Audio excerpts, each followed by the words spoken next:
₹100 scam, ₹200 scam కాదబ్బా. ఈ scam ఎంత తెలిసినా 49,000 కోట్లు.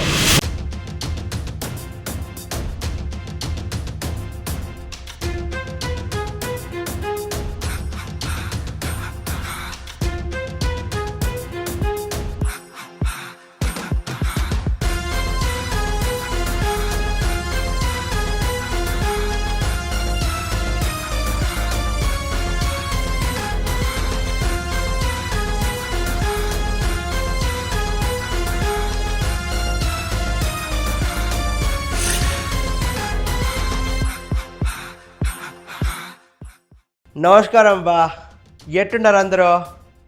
నన్ను గుర్తుపట్టిండారా? మొన్న చెప్పినా కదా పుష్పరాజ్ స్కామ్స్ అనే.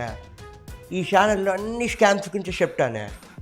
అట్టాగే ఈరోజు ఒక గొప్ప స్కామ్ వచ్చిండబ్బా.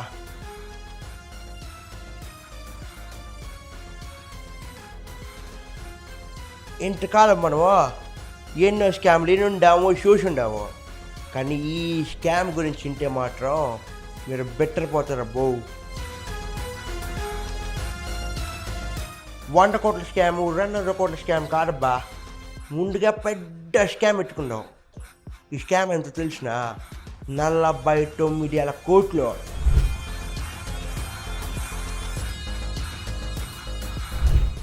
ఏనా విట్టిపోయింటారా? స్కామ్ ఎట్టా జరిగింది, ఏం జరిగింది, ఎవరు చేసినారు తెలుసుకోవాలంటే మనం అర్జెంటుగా వీడియోలోకి వెళ్ళిపోవాలబ్బా. ముందుగా ఈ ఛానల్కి వెల్కము.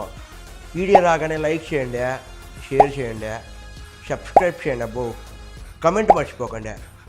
మరి ఆలస్యపోతుంది అదే. వీడియోకి వెళ్ళిపోవడప్పా.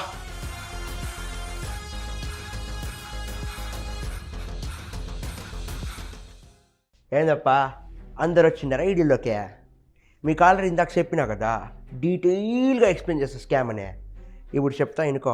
ముందుగా వీళ్ళు కంపెనీ సెటప్ చేసి ఉన్నారు. కంపెనీ పేరు తెలిసిన PACL అంటే ఫుల్ ఫామ్ తెలుసా? లేకపోతే నేనే చెప్తాను ఇంకో.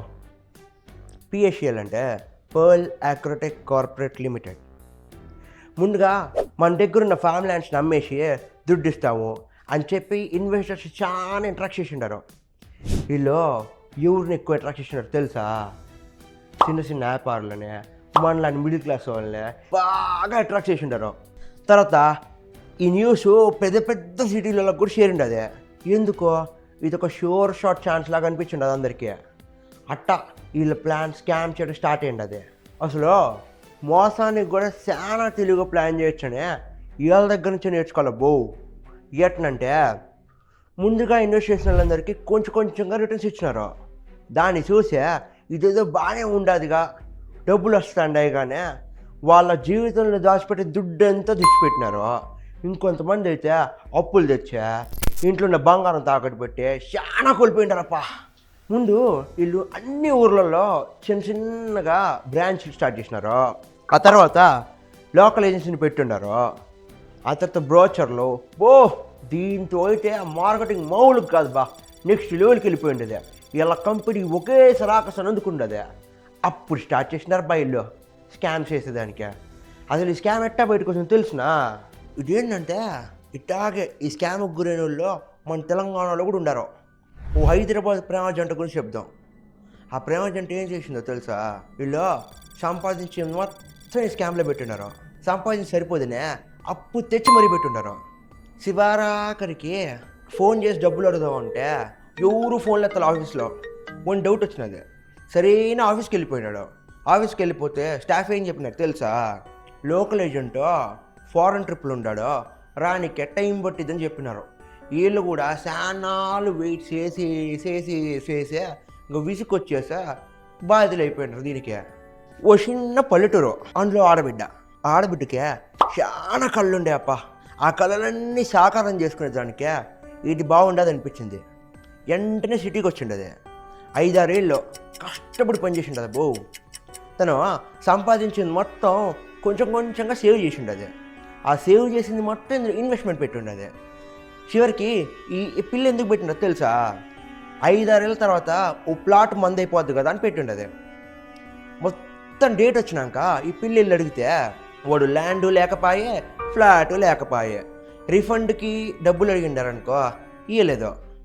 ఇట్లా చాలా మంది హార్ట్ బ్రేకుల తర్వాత అప్పుడు వచ్చిండు అదే సుప్రీంకోర్టు చీన్లోకి. సుప్రీంకోర్టు ఏం చెప్పింది, ఈ పిఎస్సిఎల్ అన్న కంపెనీని స్కామ్ అన్న ఒక పేరుతో కొట్టేసింది. అందరికీ డబ్బులు పంచేయాలని డిసైడ్ చేసింది సుప్రీంకోర్టు. ఇదంతా ఎవరికి చెప్పిండారు, సుప్రీంకోర్టు పిఎస్సిఎల్లోకి చెప్పిండారు. కానీ వాళ్ళ ప్రాసెస్ మాత్రం చాలా స్లోగా ఉండదబ్బా. ఎంత స్లో అంటే ఇది తాబేలు కుందేలు కథలో తాబేలు నడుస్తుంది చూడా, అంత స్లోగా ఉండేది. మరి మన జనాలు ఊరుకుంటారా, కుందేళ్ళలాగా పద్దాక డబ్బులు అడుగుతూనే ఉండరు. చాలా మంది అయితే ఇంకా అసలు నా దుడ్డు వస్తుందా రాదా అని ఒక అయోమయంలోనే బతుకుతుండారు. అసలు మన జనాలందరూ ఎందుకు ఈ స్కామ్కి గురయ్యారో తెలుసా? Easy money. ఈజీ మనీ అంటే మనందరికి చాలా ఈజీ అబ్బా, ఇట్లా పెడతాము డబ్బులు వచ్చేది అనుకుంటాం. కానీ కాదు, కొంతమందికి వస్తుంది అది, అందరికీ అదృష్టం ఉండదా. ఈ అదృష్టం లేని వాళ్ళే వీళ్ళంతా. అదృష్టం ఉన్న వాళ్ళు ఎవరా, పిఎస్సిఎల్ వాళ్ళు. మనం ఇద్దరం ఈజీ మనీ కోసం ఆశపడ్డాం, మనకేం మిగిలిండది, బూడిద మిగిలిండది. కానీ వాళ్ళు ఎక్కడో ఉండారు.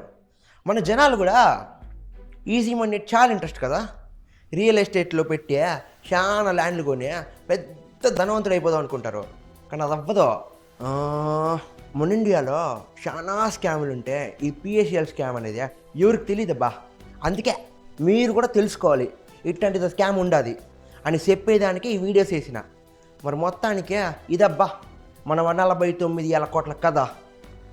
వచ్చే వారం ఇట్లాంటిదే వీడియో, అంటే ఎట్లాంటిదంటే ఇది అనుకునేరు, ఇది కాదు ఇంకోటి ఇంకో వీడియో తెస్తాను.